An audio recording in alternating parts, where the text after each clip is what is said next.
Earth my body, water my blood, air my breath and fire my spirit. Earth my body, water my blood, air my breath and fire my spirit.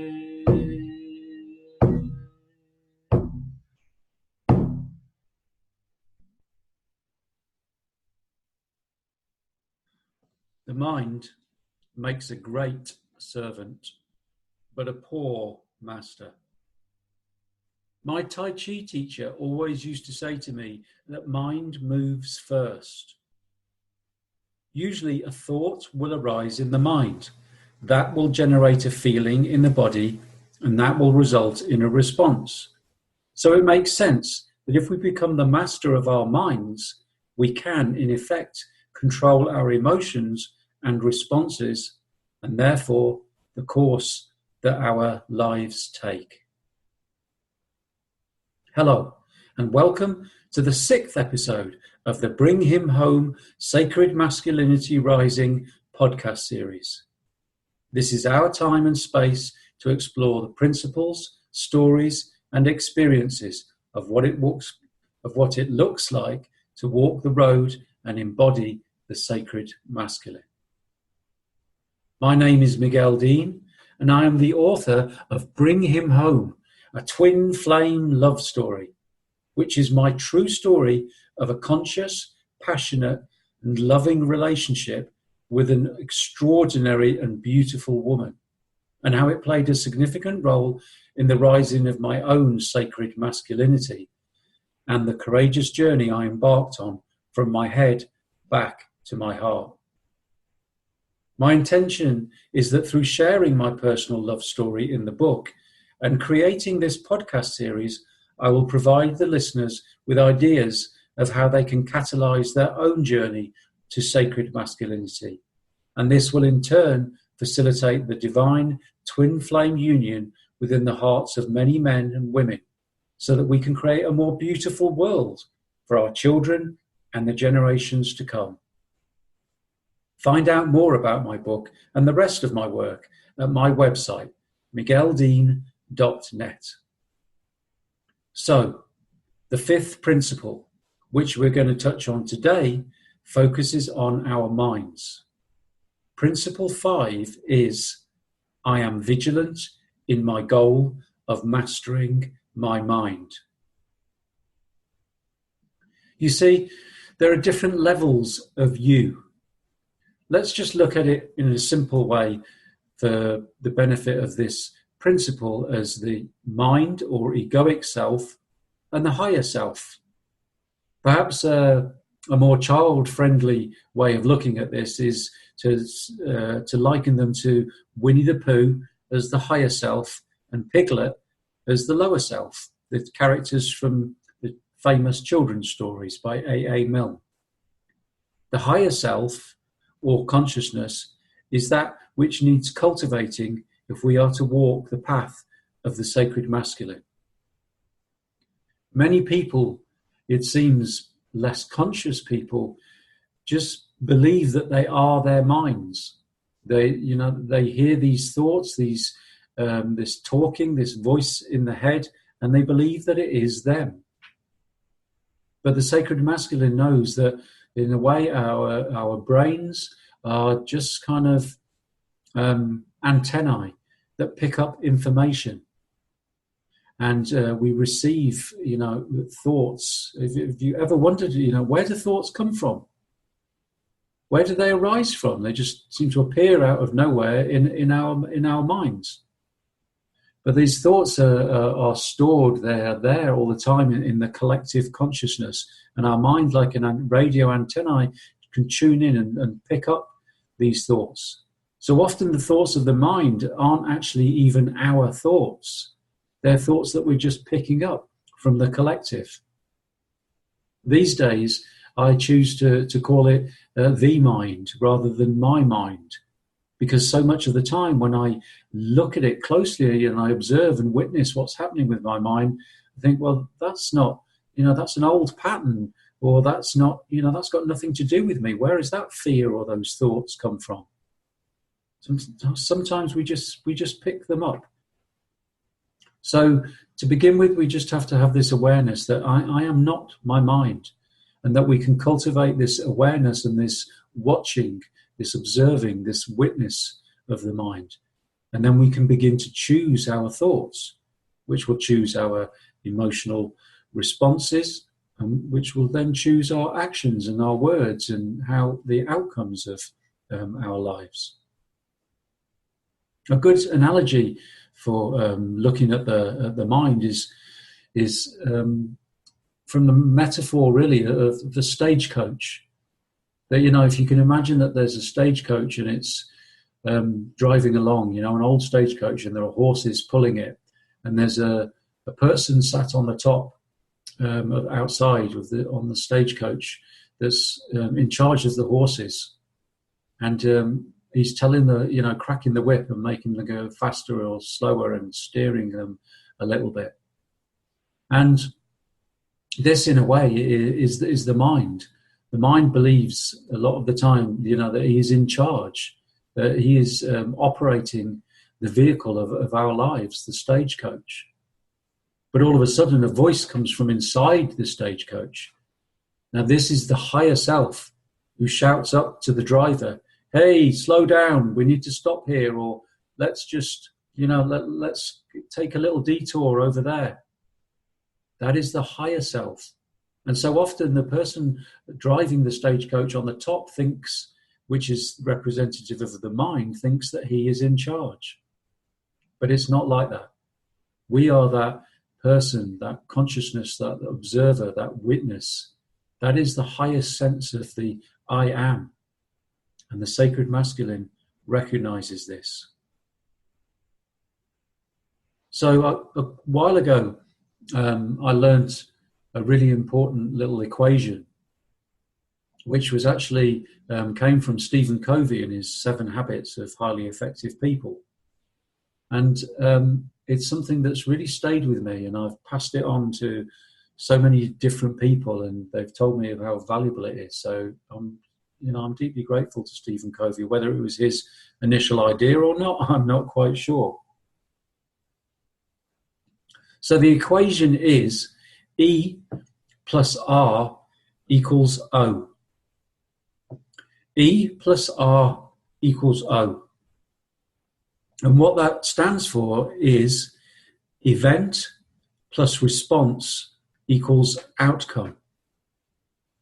Now, what your average person might live their life in this way, that an event happens and they don't actually respond, they react, which is kind of like an automatic response without really thinking. The event happens, they react, and then they get an outcome. The type of reaction that they have will determine what the outcome is. But if it's just a reaction that's kind of autopilot, you don't have very much control over what the outcome is, and therefore you don't have very much control over your life. If you're, emotionally incontinent and you just react in an emotional way without thinking when you're triggered, then all sorts of, negative results might ensue from that. The way of the sacred masculine is to pause. Something happens. In life, we don't have control over everything. It's not a good use of our energy to try and control things, and often very fearful people do try to control all sorts of their lives because of their fear. But people die, accidents happen, we get made redundant, illness arises, all sorts of things that we don't have total control over will arise, these events. But what we do have a choice over is how we respond to the events of our life.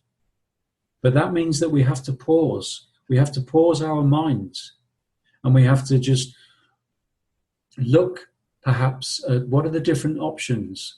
If I respond in this way, what will be the outcome? If I respond in this way, what will be the outcome? What's become my habit is to always look at where is the gift in the event? Where is the gift in whatever it is that has happened? It may be that the gift is only as good as some learning. There may not be, a treat in there, but we may be able to learn something. When my mom died, I saw, not when my mom died, when I look back at when my mom died, I can see the gifts.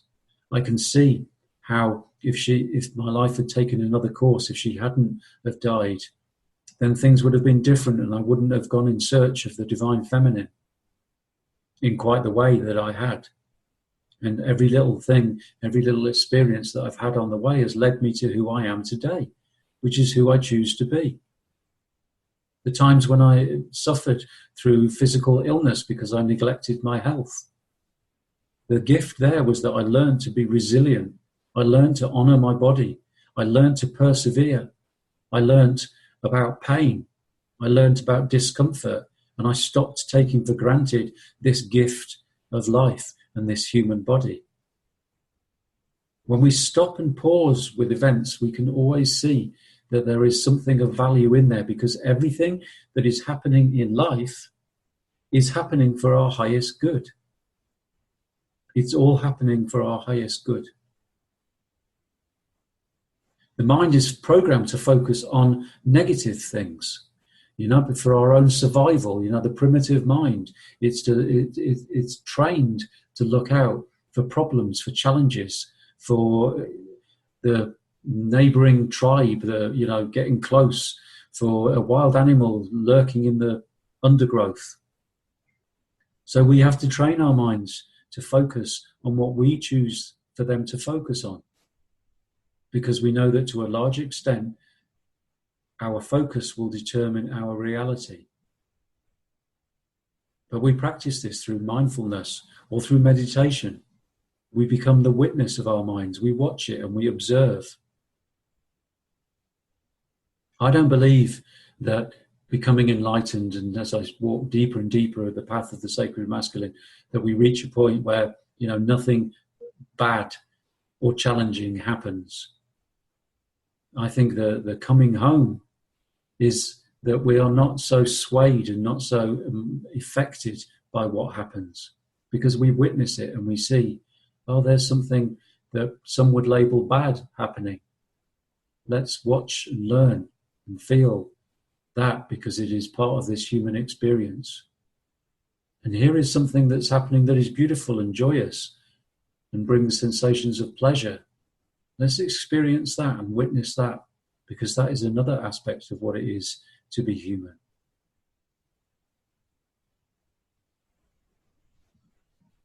I remember this lesson about watching the mind and becoming really clear that I am not my mind, that I am the master of my mind. I choose to be the master of my mind.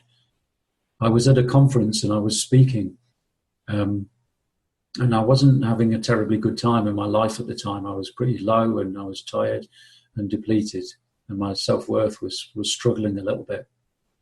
And in the middle of my talk, in front of all these people, from the platform, from the stage at the front, all of a sudden I heard this voice in my head saying, "Who do you think you are? You don't know what you're on about. You're talking a load of rubbish. You arrogant. This is just a waste of time." And while this voice was speaking and sort of goading me and berating me, the words continued to come out of my mouth of the talk that I was giving and the words that I was saying to the audience. So there I was, this witness, watching these other two dances taking place.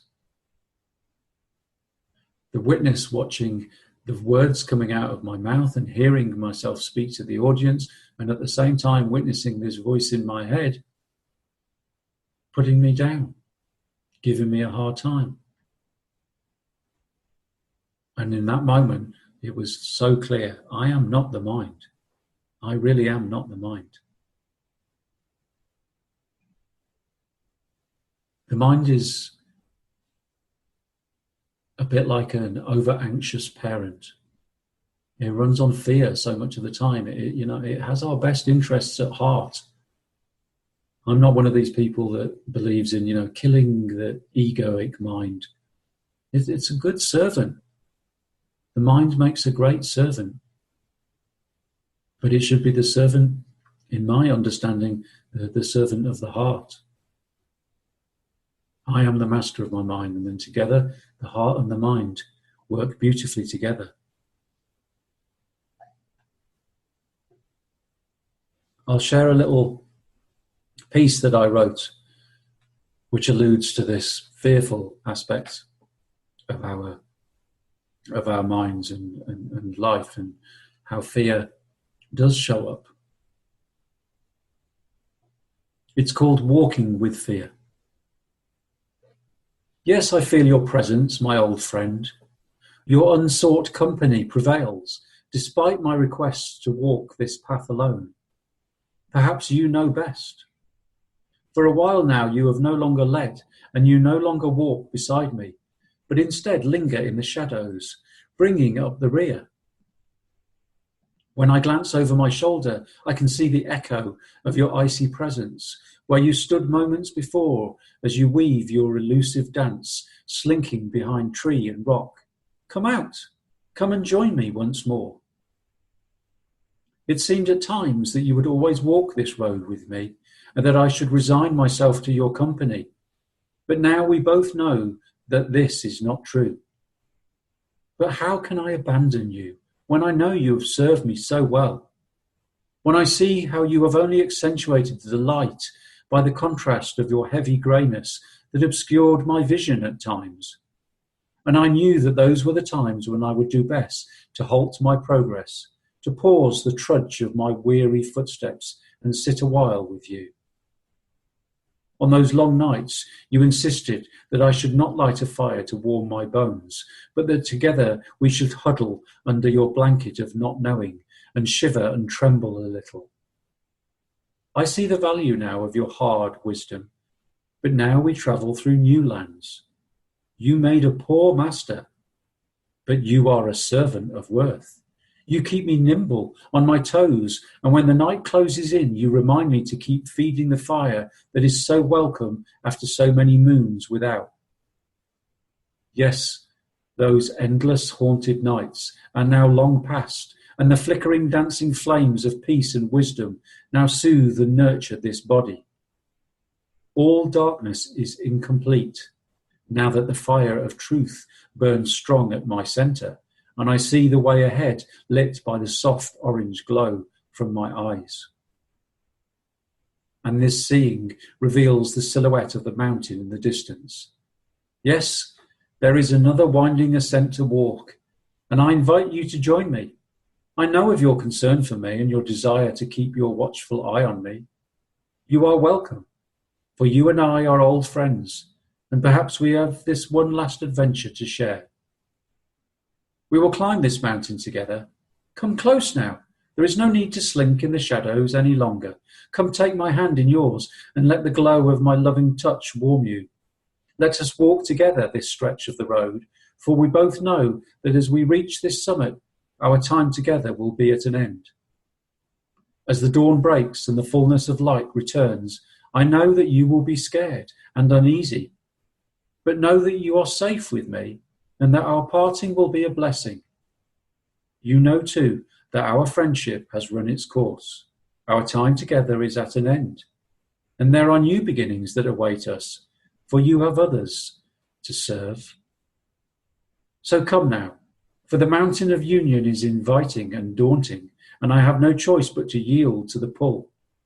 We can share stories together as we travel to pass the time, for we both know that this road has been paved with stories, rich stories of dragons and warriors and lost and found and light and dark. We will share these tales one more time, for we both know that the time of duality is fast reaching its end. Your company is welcome, old friend, and my destiny beckons loudly now.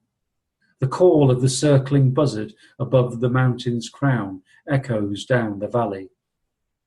Let us walk into this one last story together.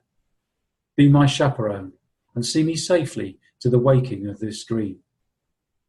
And when we reach the summit, we will go our separate ways. I will watch you as you make your solitary way back down the road until you are a speck in the distance. And I will turn and look ahead to see the new peaks and adventures that will surely lay ahead.